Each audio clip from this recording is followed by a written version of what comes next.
ಇವತ್ತು ನಮ್ಮ ಇಡೀ ಕರ್ನಾಟಕಕ್ಕೆ, ಬೆಂಗಳೂರಿಗೆ, ಆರ್ ಸಿ ಬಿ ಫ್ಯಾನ್ಸ್ಗೆ ಮತ್ತು ನನಗೆ ಇಂಪಾರ್ಟೆಂಟ್ ದಿನ. Because R C B Punjab finals.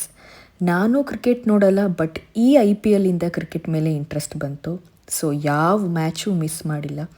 ಯಾವತ್ತೂ ಸ್ಟೇಡಿಯಂ ಅಥವಾ ಲೈವ್ ಸ್ಕ್ರೀನಿಂಗ್ಗೆ ಹೋಗಿಲ್ಲ. First time live screening experience ಮಾಡೋಕ್ಕೆ ಫ್ರೆಂಡ್ಸ್ ಜೊತೆ ಫೈನಲ್ಸ್ ನೋಡೋಕ್ಕೆ ಹೋಗ್ತಿದ್ದೀನಿ. ಲಾಫ್ಟ್ 38 ಟೇಬಲ್ ಬುಕ್ ಮಾಡಿದ್ವಿ, ಬಟ್ ನಾವು ಹೋಗೋ ಅಷ್ಟರಲ್ಲಿ ಸಾಲ್ಟ್ ವಿಕೆಟ್ ಹೋಗಿತ್ತು ಆ್ಯಂಡ್ ಎಲ್ಲ ಟೇಬಲ್ಲು ಫಿಲ್ ಆಗಿತ್ತು. ನಿಂತ್ಕೊಂಡು ನೋಡಬೇಕಂದ್ರು ಅದಕ್ಕೂ ಜಾಗ ಇರಲಿಲ್ಲ. ಆಚೆ ಕೂತ್ಕೊಂಡು ಒಳಗಡೆ ಇರೋ ಸ್ಕ್ರೀನ್ನ ನೋಡ್ತಿದ್ವಿ. ತುಂಬ ಕೋಪ ಬಂತು. ಯಾಕೆ ಟೇಬಲ್ಸ್ ಇಲ್ಲ ಅಂದರೂ ಬುಕ್ಕಿಂಗ್ ತಗೊತಾರೆ ಅಂತ. ಬೇರೆ ಕಡೆ ಹೋಗೋಣ ಅಂದರೆ ಆಲ್ರೆಡಿ ಈಗ ಲೇಟಾಗಿದೆ, ಸೊ ಎಲ್ಲ ಕಡೆ ಟೇಬಲ್ ಫಿಲ್ ಆಗಿರುತ್ತೆ. ಆಮೇಲೆ ನಮ್ಮ ಫ್ರೆಂಡ್ ಕಡೆ ಅವ್ರದ್ದು ಒಂದು ಪ್ಲೇಸಲ್ಲಿ ಟೇಬಲ್ ಸಿಕ್ತು, ಸೊ ಇಲ್ಲಿಂದ ಆ ಕಡೆ ಹೋದ್ವಿ. ಇಲ್ಲಿ ಜಾಗನೂ ಸಿಕ್ತು. ಆರಾಮಾಗಿ ಒಳ್ಳೆ ವೈಬಲ್ಲಿ ಫ್ರೆಂಡ್ಸ್ ಜೊತೆ ಮ್ಯಾಚ್ ನೋಡಿದೆ. ಪಂಜಾಬ್ ಅವರು ಸೂಪರ್ಬಾಗಿ ಬೌಲಿಂಗ್ ಮಾಡಿದ್ರು. ಆರ್ ಸಿ ಬಿದು ವಿಕೆಟ್ ಬೇಗನೆ ಹೋಯಿತು. Next Punjab batting. ಆ್ಯಕ್ಚುಲಿ ನನಗೆ ಆರ್ ಸಿ ಬಿ ಬಿಟ್ಟರೆ ನೆಕ್ಸ್ಟ್ ಪಂಜಾಬೇ ಇಷ್ಟ, ಬಟ್ ಫೈನಲ್ಸ್ ಇವರಿಬ್ಬರು ಮಧ್ಯೆನೇ ಇತ್ತು.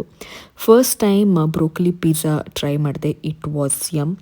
ಸೆಕೆಂಡ್ ಇನ್ನಿಂಗ್ಸಲ್ಲಿ ಟಾರ್ಗೆಟ್ ಕಮ್ಮಿ ಇತ್ತು ಅಂತ ಮೇ ಬಿ ಓವರ್ ಕಾನ್ಫಿಡೆನ್ಸಲ್ಲಿ ಪಂಜಾಬ್ ಆಡಿ ಅವ್ರದ್ದು ವಿಕೆಟ್ ಬೇಗನೆ ಕಳ್ಕೊಂಡ್ರು. ಬಟ್ ನಮ್ಮ ಆರ್ ಸಿ ಬಿ ಬೌಲರ್ಸ್ ಮಾತ್ರ ನೆಕ್ಸ್ಟ್ ಲೆವೆಲ್ ಪರ್ಫಾರ್ಮ್ ಮಾಡಿದ್ರು. ಒಂದೊಂದು ವಿಕೆಟ್ ಹೋಗ್ತಾನು ಎಲ್ಲ ಸೆಲೆಬ್ರೇಟ್ ಎಷ್ಟು ಚೆನ್ನಾಗಿ ನಾವು ಮಾಡಿದ್ವಿ ಅಂದರೆ ವೈಬ್ ಅಂತೂ ನೆಕ್ಸ್ಟ್ ಲೆವೆಲ್.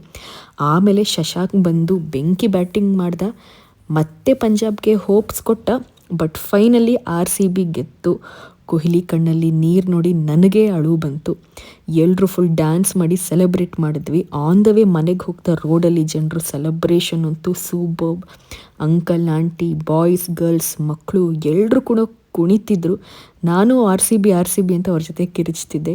ಇದೆಲ್ಲ ನೋಡಿ ಇದು ಕರ್ನಾಟಕದ ಹಬ್ಬ ಅನ್ನೋ ಒಂದು ಫೀಲ್ ಬಂತು ನನಗೆ. Bye, thank you for watching this vlog. ಎಲ್ರಿಗೂ ಆರ್ ಸಿ ಬಿ ಸೆಲೆಬ್ರೇಷನ್ನ ಶುಭಾಶಯಗಳು.